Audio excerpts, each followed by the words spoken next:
today we're going to remove the battery from this 2014 Ford Mustang GT.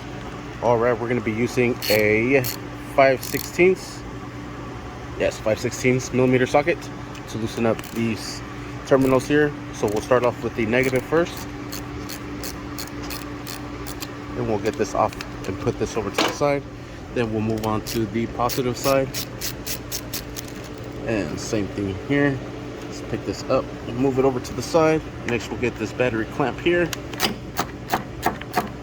We'll drive this all the way out. And there it is loose. We'll bring this up and out. Eesh, the seat shows all torn up.